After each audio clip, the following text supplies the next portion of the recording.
प्रभुं प्राणनादं विभुं विश्वनादं जगन्नादनादं सदानन्दभाजम् भवद्द्रव्यभूतेश्वरं भूतनादं शिवं शङ्करं शम्भुमीशानमीडे गळेरुण्डमालं तनौ सर्पजालं महाकालकालं गणेशादिपालम् जटाजूटगङ्गोत्तरङ्गैर्विशालं शिवं शङ्करं शम्भुमीशानमीडे मुदामाकरं मण्डनं मण्डयन्तं महामण्डलं भस्मभूषाधरन्तम् अनादिं ह्यपारं महामोहमारं शिवं शङ्करं शम्भुमीशानमीडे वटादो निवासं महट्टट्टहासं महापापनाशं सदा सुप्रकाशम् उमेशं गणेशं गिरीशं महेशं शिवं शङ्करं शम्भुमीशानमीडे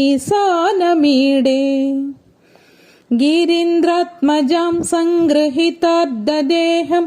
गिरौ संस्थितं सर्वदा पन्नगेहम् परब्रह्म ब्रह्मद्भिर्वैद्यमानं शिवं शङ्करं शम्भुमीशानमीडे कपालं त्रिशूलां कराभ्यां ददानं पदाम्बोजनं रायकामं ददानम् बलिवर्धयानां सुराणां प्रदानं शिवं शङ्करं शम्भुमीशानमीडे शरच्चन्द्रगात्रं गणानन्दपात्रं त्रिनेत्रं पवित्रं गणेशस्य मित्रम् अपर्णाकळत्रं सदा सच्चरित्रं शिवं शङ्करं शम्भुमीशानमीडे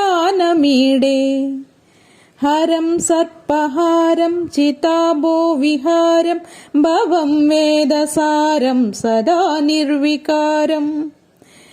श्मशाने वसन्तं मनोजं दहन्तं शिवं शङ्करं शम्भुमीशानमीडे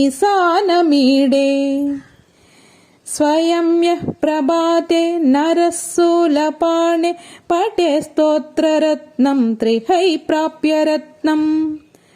सुपुत्रं सुधान्यं सुमित्रं कळत्रं विचित्रैस्यमाराध्य मोक्षं प्रयाति।